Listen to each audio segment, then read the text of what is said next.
आज बात पाकिस्तान के बलूचिस्तान की, जहां सूरज तो उगता है लेकिन उजाला नहीं होता, जहां रातें सिर्फ आह लेकर आती हैं और दिन नई लाशों को गिनती नजर आते हैं। दर्द इस हद से ज्यादा गुजर गया है कि बलूचिस्तान को आजाद कराने की कस्में जिस संगठन के लड़ाकों ने उठा रखी है, जिसने अपने सिर पर मौत का कफन बांध लिया है और पाकिस्तानी सेना हुक्मरानों के खिलाफ मोर्चा खोल दिया है, उसने आज एक बार फिर गहरा जख्म दिया। बलूच लिबरेशन आर्मी ने एक बार फिर पाकिस्तान को बड़ी चोट देने का दावा किया। बेले का दावा है कि उसने पाकिस्तानी सेना के काफिले पर फिदायीन हमला कर 90 जवानों को मौत के घाट उतार दिया। इस हमले के बाद हड़कंप है। महज 5 रोज पहले यानी 11 मार्च को ही ले लीजिए, बलूच लिबरेशन आर्मी ने ट्रेन हाईजैक करके पाकिस्तानी सेना को घुटनों पर ला दिया। और ऐसे में सबसे बड़ा सवाल कि शेखी बगाड़ने वाले पाकिस्तानी सेना के सामने क्या बचा है विकल्प। अभी 5 दिन हुए जब बीएलए ने पाकिस्तान पर बड़ी चोट की है। अब की बार बीएलए का दावा है फिदायीन हमले का। यह हमला हुआ है पाकिस्तान सेना के काफिले पर। फिदायीन अटैक में मौके पर कितनी तबाही हुई है, इसकी तस्वीरें देखकर हालात का अंदाजा लगा सकते हैं।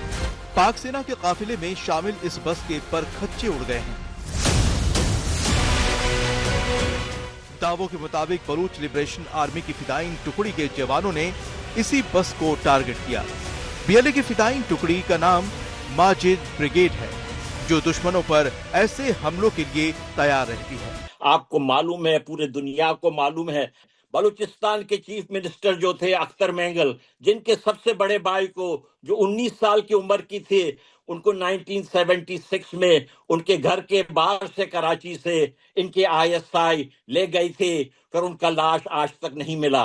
ये सिलसिला जारी है सालों से, ये आज की बात नहीं है। एक हद होता है हर चीज का।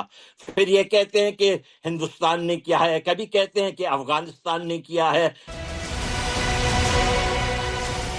उसी माजिद ब्रिगेड ने इस बड़े हमले को अंजाम दिया।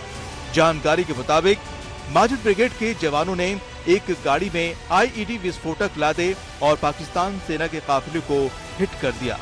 यह हमला उस वक्त हुआ जब पाकिस्तान फौज का काफिला क्वेटा से ताफ्तान की तरफ बढ़ रहा था।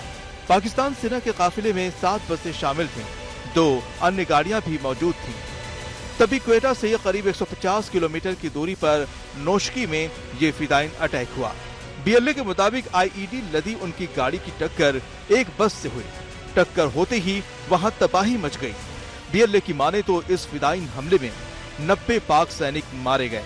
ये पाकिस्तान ने खुद ही अपने ऊपर ये एक संकट ले लिया है, क्योंकि पाकिस्तान शुरुआत से ही अगर हम देखें तो एक आतंक का सहारा लेता रहा। और अगर हम बलूचिस्तान को देखें तो फ्रॉम 1948 से लेकर के लगातार जो बलूचिस्तान में हो रहा है, क्योंकि वो खुद नहीं चाहते थे कि पाकिस्तान के साथ उनका विलय हो।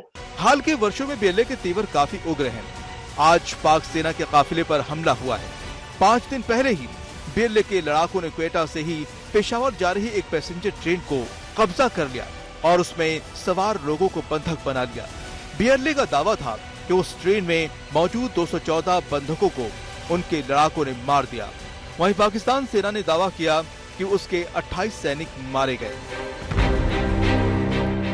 ट्रेन संकट को लेकर बीएलए और पाकिस्तान ने अपने अपने दावे किए, लेकिन एक बार फिर बीएलए ने पाकिस्तान सेना को टारगेट कर चेतावनी दे दी है कि वो रुकने वाले नहीं। पाक सेना के काफिले पर फिदायीन हमले को लेकर पाकिस्तान ने दोपहर तक 7 की मौत की पुष्टि की है, जबकि 21 के जख्मी होने की बात कही है। फिदायीन हमले के बाद पाकिस्तान ने मौके पर रेस्क्यू ऑपरेशन तेज कर दिया है। हेलीकॉप्टर से घायलों को अस्पताल पहुंचाया गया है। वहीं ड्रोन से निगरानी भी रख रहा है। लेकिन 5 दिन के अंदर बीएलए के 2 हमलों से पाकिस्तान तिलमिला गया है। गौरव सावंत के साथ आज तक ब्यूरो।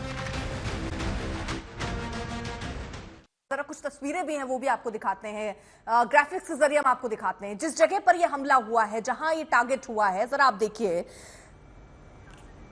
तो फिलहाल नोशकी जो इलाका वो क्वेटा से करीब 145 किलोमीटर दूर है, जहां पर टारगेट किया गया है। यह आत्मघाती हमला हुआ है।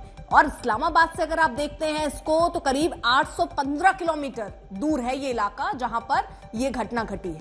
वहीं लाहौर ले चलिए जरा, तो करीब 1100 किलोमीटर 1114 किलोमीटर दूर ये नौशकी इलाका है।